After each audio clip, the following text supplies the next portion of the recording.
특히 풍란은 물이 너무 많아서 이제 잘못되는 경우는 있어도 물을 말려서 잘못되는 경우는 별로 없거든요. 바람 따라 향기 따라 이름 모를 그리움이 피어나네. 풍미 그대 2026년에 풍미는 어떤 방향으로 갔으면 좋겠습니까? 풍미는 지금까지 쭉 어떤 뭐 모토라고 해야 되나 방침이라고 해야 되나 그런 게 있는 게 최대한 자유롭게 이제 글을 쓰고 또 댓글 달고 하도록 이제 하고 있어요. 이제 왜 그러냐 하면 아까도 말씀드렸지만은 어떤 이제 취미 활동하면서 이제 어떤 그걸로 스트레스 받는다든가 이런 것들을 이제 좀 하지 말자. 그런 이제 해서 이제 운영진이라든가 이제 매니저라든가 이런 사람들이 이제 간섭을 최소화하고 있습니다. 그래서 뭐 앞으로도 이제 그럴 거고요. 또 뭐 여태까지 해왔지만 이제 풍화 콘테스트나 풍뿌리 콘테스트나 또는 이제 전시회 또 이제 전국 모임 여전히 이제 진행할 예정으로 있습니다. 저희 풍민에서 가장 인상적인 게 뿌리, 그 다음에 꽃, 이런 컨테스트가 사실 굉장히 재밌어요. 1년 내내 이벤트와 또 연말에 전국 모임까지 준비하다 보면 1년 후딱 지나가더라고요. 그렇죠. 예. 그러면 개인적으로 가장 애착하시는 뭐 이벤트가 있나요? 사실은 이제 풍란의 이제 관상 포인트가 이제 꽃뿐만이 아니라 뿌리도 관상 포인트거든요. 그러다 보니까 이제 풍뿌리 콘테스트를 하는 거고, 그 다음에 이제 그 이후에 이제 꽃이 피면 온 풍화 콘테스트를 하는 거고, 또 한 해를 어떤 마무리하는 의미에서 이제 전시회, 그 다음에 이제 전국 모임을 하게 되는 거죠. 제가 선배님 궁금한 게 있어요. 좀 바보 같은 질문인데, 풍뿌리 컨테스트 할 때 보면 나와 있는 뿌리들로 주로 평가하잖아요. 네. 그런데 만약에 뿌리가 다 안에 있으면 어떻게 까야 되나요? 아니, 제가 진짜 어떻게 해야 돼? 뭐 그것도 방법이잖아요. 풍뿌리 콘테스트에 이제를 하는 주 목적이 풍란의 생장점을 보자고 하는 거거든요. 살아있는 생명의 어떤 그거를 보자고 하는 거니까 나와 있는 게 맞는 거죠. 일부러 깔 필요는 없고요. 네.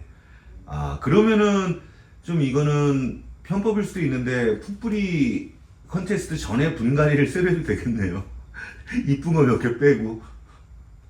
그러니까 이게 이제 풍란 분갈이 시기가 뭐 1년에 한 3번, 4번 하는 사람도 있지만 대부분이 한 2, 3월에 한번 하고 그 다음에 가을에 또 하게 되는데 2, 3월에 해놓고 나면은 3, 4월 달부터 풍뿌리가 새로 나오기 시작하는 거죠.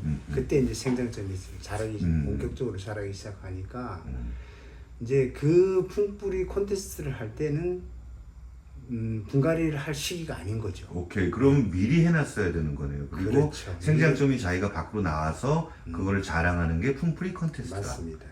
그러면은 우리 매니저님은 분갈이 1년에 몇 번 하세요? 1년에 뭐 3번 하고 뭐 그랬었는데 요새는 이제 2번 하고 있습니다. 그러니까 분이 많으니까 그것도 일이죠. 보통 한 번 하려면 시간 얼마나 걸리세요? 한 2달 걸립니다. 와. 주말에만 하다 보니까 주말에 뭐 한 일주일에 한 3, 40분? 그렇게 하다 보니까 이제 그게 뭐 한 300여 분 넘다 보니 한 2달 가까이 걸려요. 분갈이 할 때 보면은 품앗이라거나 아니면은 이렇게 딴 분에게 맡겨서 하시는 분도 있는데 매니저님은 손수 거의 하시는 편이신가요? 그렇죠. 이게 이제 사람 성격이 아닐까 생각하는데 어떤 사람들은 자기 난초를 남이 분갈이 해주는 걸 별로 안 좋아하는 사람도 있어요. 저도 그런 사람 중에 한 부류인데 뭐 제가 이제 키우는 거는 제가 하자 이런 주의죠. 그 유난히 보면은 매니저님은 이렇게 좀 분갈이가 타이트하고 단단해 보이는데 좀 이렇게 팽팽하게 좀 감는 스타일이신가요? 뭐 그렇게 탄탄하게 감는 건 아닌데 이제 그 난초 뿌리 상태에 따라 가지고 아, 감는 방식이 그걸 좀 설명해 주시죠. 조금 다른 게 이제 난초는 절대 흔들리면 안 돼요. 그렇죠. 절대 흔들리면 안 되니까 이제 저기 그 뿌리 상태가 좀 약한 애들은 기부 쪽 위에까지 기부 바로 아래까지 좀 단단하게 감고 좀 이제 뿌리 상태가 좋고 이런 난초들은 좀 아래쪽으로 되게 내려서 큰 대주 같은 좀 애들. 느슨하게 감는 그런 편이죠. 예. 그럼 좀 약간 두툼하게 감으시는 편인가요? 좀 얇게 감는 편이신가요? 저는 그렇게 두툼하게 감는 편은 아니에요. 그럼 좀 물을 자주 주셔야 되잖아요. 그러니까 제가 생각하는 거는 난초는 습이 특히 풍란은 습이 물이 너무 많아서 이제 잘못되는 경우는 있어도 물을 말려서 잘못되는 경우는 별로 없거든요. 그러다 보니까 이제 가두리에 놓게 되면은 뭐 내 난실만 따로 이제 내가 직접 물을 주지 않는 한 따로 줄 수가 없으니까 일부러 남들보다 조금 얇게 감는 편이에요. 아하. 그러면은 남들보다 이제 마름이 조금 더 빠르겠죠. 그럼 어디서 분양을 받아오거나 구입을 해왔는데 거기 수태 감기가 우리 매니저님 스타일이 아니면 깔끔해도 또 풀어서 다시 감겠네요. 깔끔한 거를 풀어서 감는 경우는 별로 없는데 일단은 난초를 새로 뭐 사왔다든가 데리고 왔다든가 그러면은 일단 이제 풀고 다시 감는 게 그게 맞는 거예요. 왜 뿌리 확인도 하시고요. 뿌리 확인뿐만이 아니고 거기에 이제 충이라든가 이런 것들이 같이 묻어올 수가 있으니까 해서 한번 이제 소독을 하고 다시 감아주는 그럼 게. 그 뭘로 소독하세요?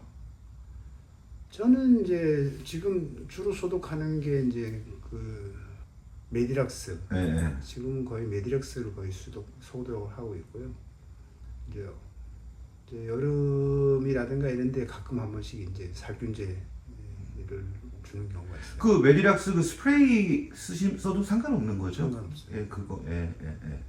그러면은 그 분갈이는 자주 하면 자주 할수록 좋다고 하는데 맞는 얘기죠?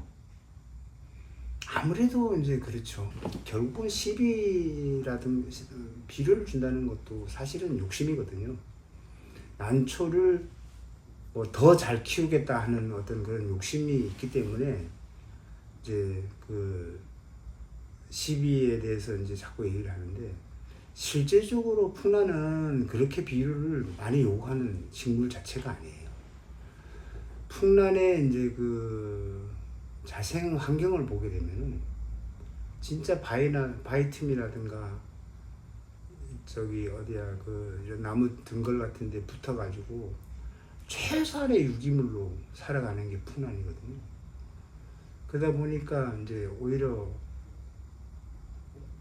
과비가 오히려 문제가 될 수가 그렇죠. 있죠. 그래서 저는 이제 그 시중에서 파는 액비 있지 않습니까? 하이페닉스 같은 그런 액비들을 뭐 2000대 1 뭐 이런 식으로 이제 권장을 하고 있는데 그거보다는 한 4000대 1 또는 6000대 1 이런 식으로 해가지고 뭐 성장기 시절 봄이라든가 가을 요럴 때 이제 일주일에 한 번 정도씩 관수 대신에 물 줄 때 이제 그걸 섞어서 섞어서 네, 그렇게 이제 관수하면 되지 않나 그 정도로도 충분하지 않나 이런 생각을 하고 있습니다. 그러면은 섣불리 처음부터 너무 방제를 위한 다양한 농약을 쓰는 거는 별로 권하시지 않으시겠네요? 농약은 필요하죠. 농약은 필요하는데 이제 그 풍란이라는 식물은 이제 다른 난초 뭐 석곡이라든가 춘난이라든가 이런 거에 비해서 이제 병리해가 적어요. 적은데 이제 충은 생길 수가 있거든요. 충은 생길 수가 있는데 일단은 그런 거는 이제 뭐 이제 요즘 뭐 친환경 약재들 많이 나오잖아요.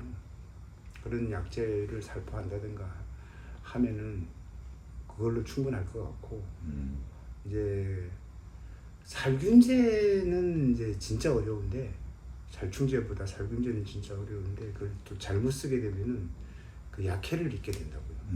그래서 그 주변 사람들이라든가 풍란을 오래 기른 사람들한테 반드시 조언을 구해서 그 조언에 따라 가지고 그 1년에 한두 번 정도 이렇게 방제하는 미리 예방 차원에서 방제하는 게 좋지 않을까 이런 생각을 하고 있습니다. 그러면은 결국 과하면은 안 되는 거죠, 뭐든지 그렇죠. 그렇죠.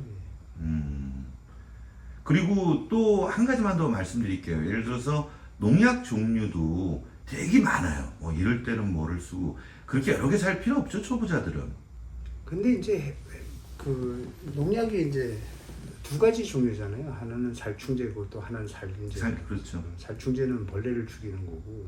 아니 그러니까 살균제도 여러 가지 종류를 권하시는 경우가 있어요. 그래서 이제 살충제 같은 경우에는 예전에 쓰던 뭐 스미치온이라든가 스프로사이드 이런 게 있었어요.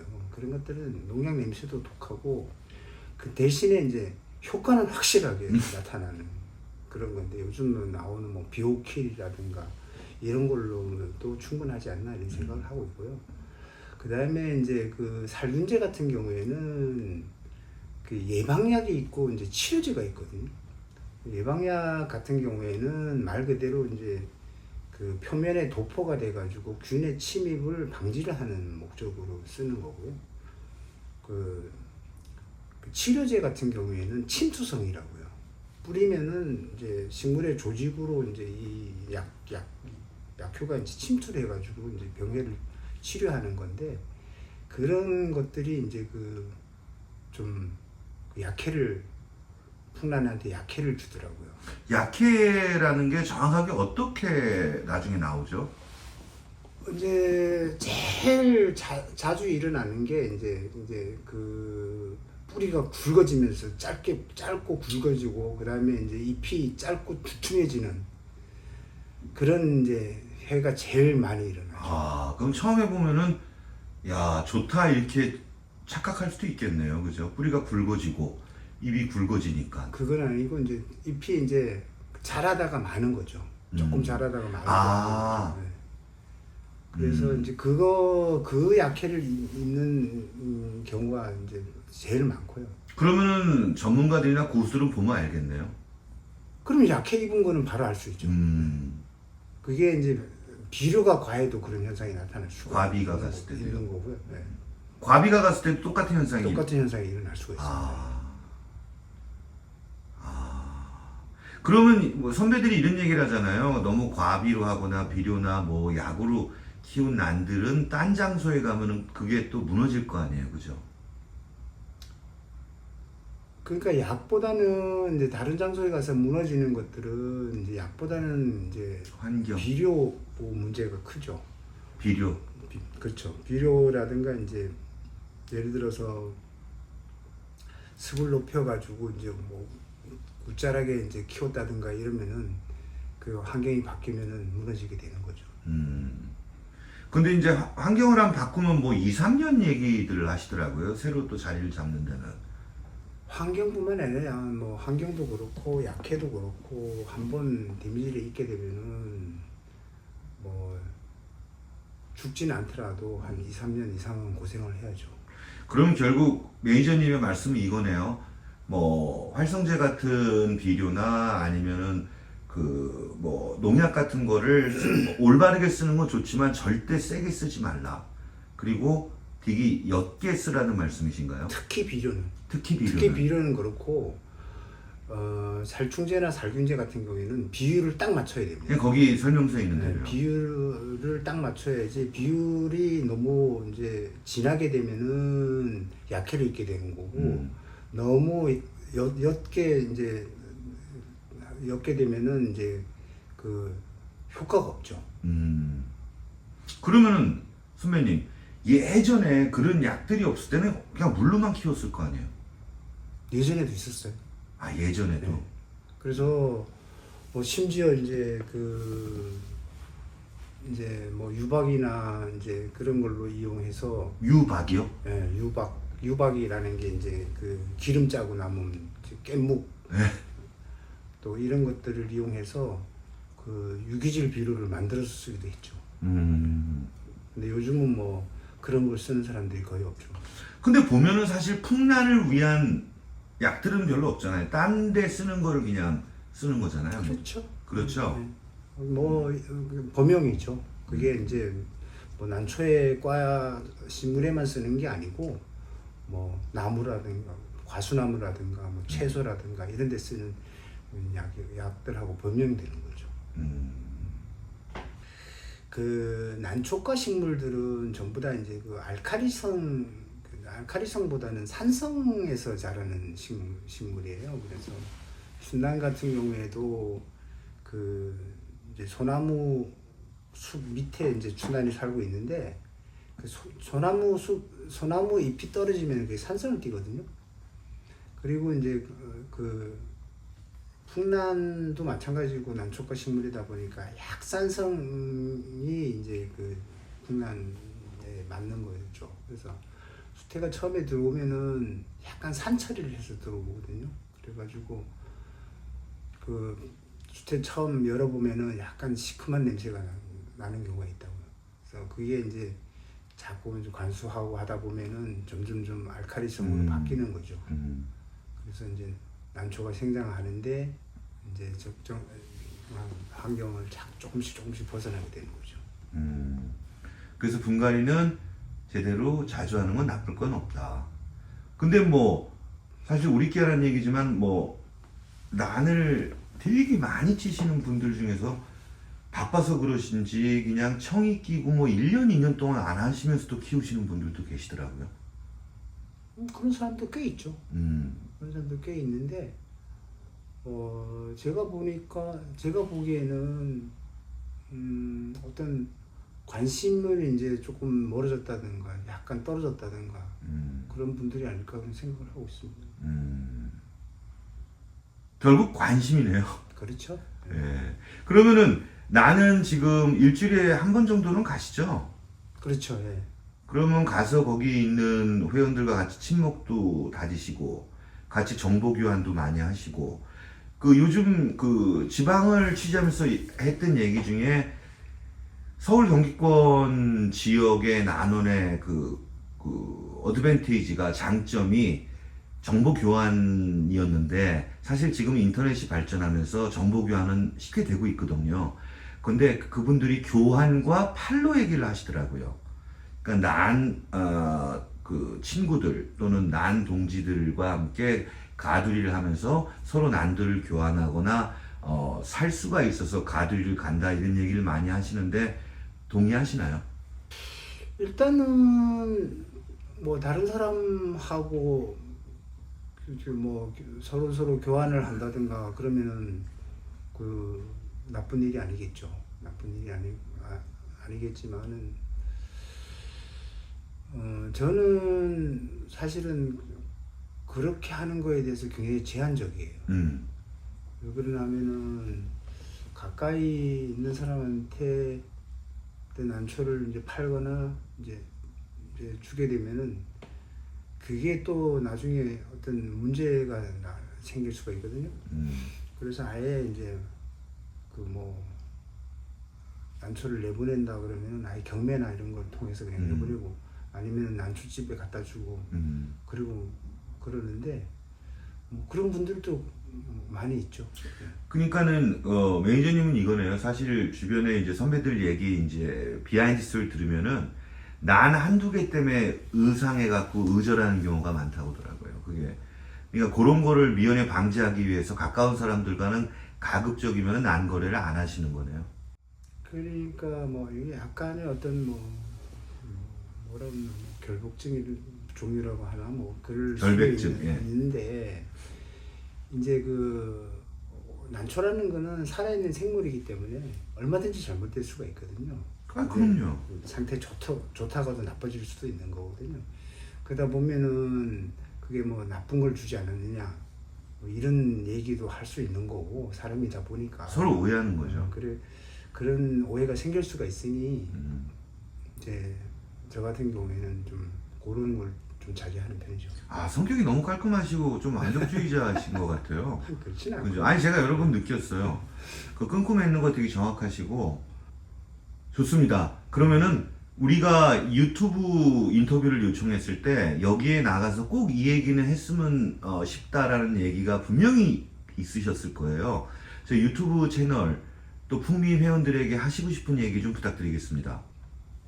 아까 잠깐 언급을 했는데 그 요즘 이제 그